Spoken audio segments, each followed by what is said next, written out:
is our very first live that we do in multiple platforms, and I've got my friend and he's dude, co-host, coach, famous, amazing human being, Jarek Robbins. What's up, Jarek? Hey, good to be here. This is exciting. I kind of want to log in on my phone and see where we're at in all the different places. Dude, me too. It'll start to trickle in here, but you posed a great question that got me thinking. It actually made me think deeper, and I'm like, I don't have the answer to it. Why don't we do it live? So I'm gonna let you ask the question because it's a great question for people to start asking. What is it? Totally. So it's a simple question, and it's a question I based how I've built my entire life off of. So it's an important question to me. And the question is simply, what does a successful life look like to you? And as simple as that sounds, you had an interesting experience when I put it out there. What was your experience when you first read the question? Like, what does a successful Um, life look you like to you? you stumped me because I thought one thing first. I was like, well, Mhm. and then I go, nope. I don't know the answer. I go, why don't we go live with this? By the way, everyone joining in, let us know what city, state, or country you're from. We can watch you. Yep. But Jarek, dude, I want you to answer it first, and then I'll answer it because you'll give me some hints. Totally, totally. And so I've used this question for a long time, and I've phrased it in different ways. The other way that I phrased this, and I'll give you some examples and stories of how it's affected people's lives, is what does your ideal day look like? Because sometimes a successful life is such a big question. It's like, I don't know where to start. What do you mean? What time frame? 10 years, 20 years, 100 years? But if you say, what does your perfect day look like? Just your one ideal day. And I always say start from the beginning. Like, where would you wake up? If it was your perfect day, where would you wake up? What's the first thought that would cross your mind? Okay. How much energy would you feel? Who would be there with you? Mm, What's the first thing you would do when you get out of bed in the morning? How would you fill the morning hours of your day? Like, what would you do, let's say, from like 7 a.m. to 8 a.m., 9, 10, 11, 12? What would you do to fill the morning hours of your day on this perfect day?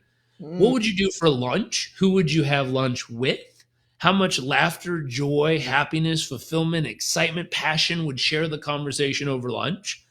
From lunch, what would you do during the afternoon, early afternoon? Let's say 1 o'clock, 2, 3, 4 o'clock. What's everything you'd want to experience, design, develop, create, be a part of?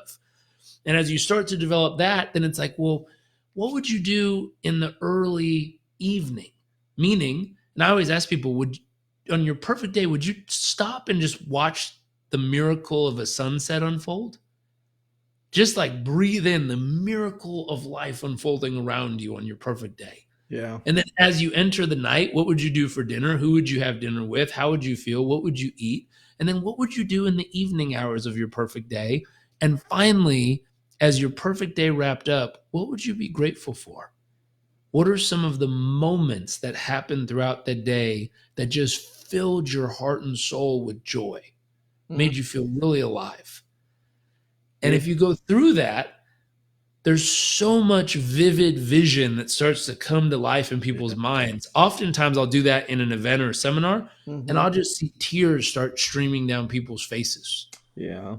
I can see. You know why? Because I was thinking through that, and I felt good. It's like you made me feel good. And and Greg, by the way, Greg has a great comment. By the way, people from all over the world are tuning in. So Greg says successful looks and feels different to different people. None of us are exactly the same. Totally. If you feel successful, guess what? You are. And I kind of like that, man. So good point on that one. But Jarek, how would you end your day on a perfect day where you feel like you're successful? So, one of my favorite things to do to wrap up a day is to go for a walk with my wife and son. I love that. And so we live right here on the beach, and we have some epic sunsets right outside. So oftentimes we'll just go walk all the way down the block, come back, walk up to the beach. It's a couple of houses over, walk to the beach, just stop and watch the sunset. And it's spectacular. It's grounding. It reconnects us to Mother Nature. It causes us to breathe and feel back into the moment.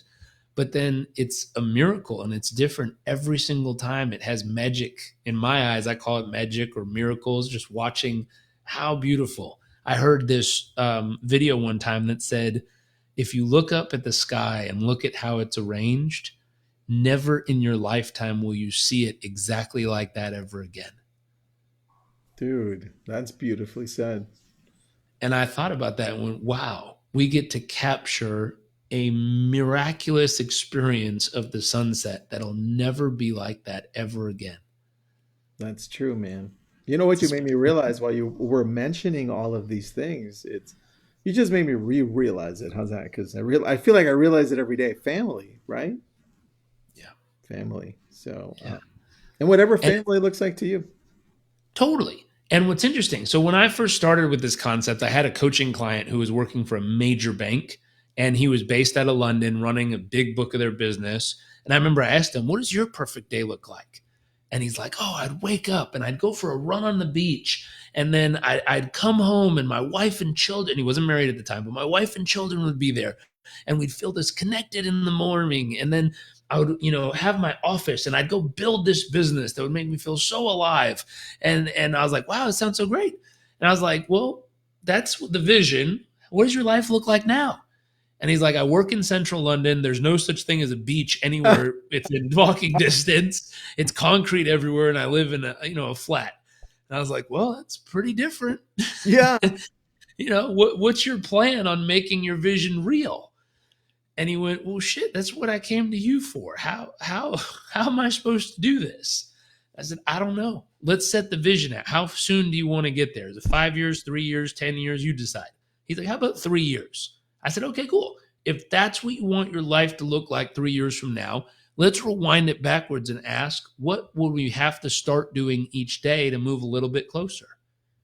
I like that, man. I like Just that. 15 feet of progress a day. Could we get 15 feet closer each day for the next 3 years and then arrive 3 years from now at that life? What's wild is a couple years later, he called me and he actually texted me.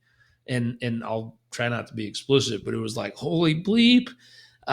He's like, I just lived the day that I told you about a few years ago. And I said, what are you talking about? And his life was crazy. I mean, he had moved from London to Houston to New York, back to Houston, back to New York. Like in those years, this dude was going. Like his whole family was moving and boxed up and all this stuff. And Yeah. then all of a sudden, he landed. And at this point, he had bought a house. He was in the Hamptons. He went for a morning run on the beach. He came home. He was now married. His wife was pregnant. Just got done with a spin class.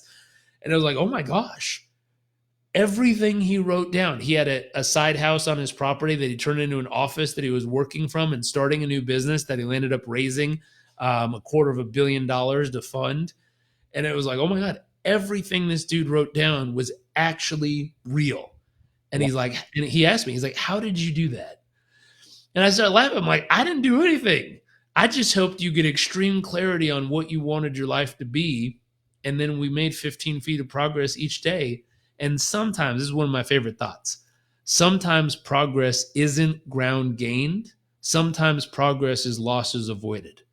Mm, that's so true, dude. And some of the progress we made wasn't always moving closer to the vision. Sometimes it was cutting off stuff that was preventing him from getting there.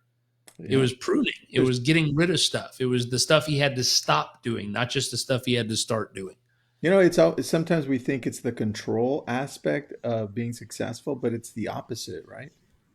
Dude, Yeah, we were actually letting just go. talking about this a little bit ago. I'm like, just let stuff go and stuff will just happen. Totally, I love that. totally. I love that. Be hard on the outcome. Be flexible on the approach. Yeah. Meaning you're stronghold on the outcome, but my gosh, you're open to all different ways to get there. Dude, Juliet says 15 feet of progress each time. She put some emojis of flexing, drop mic, and little party emoji. So there you go. Dude, you've got to go somewhere, right? Where are you going? I'm gonna go hit a cold. Well, I'm gonna do the sauna first, and then the cold plunge. I have a few friends coming over right now, so we're gonna hit the sauna, heat it up, sweat out all the stuff, and then we're going to hit the cold plunge right after and cool it down and hit the superhuman performance version of ourselves. I love it, dude. I love it. Enjoy. Have an awesome evening. I'll see you again in the next few days. See y'all soon.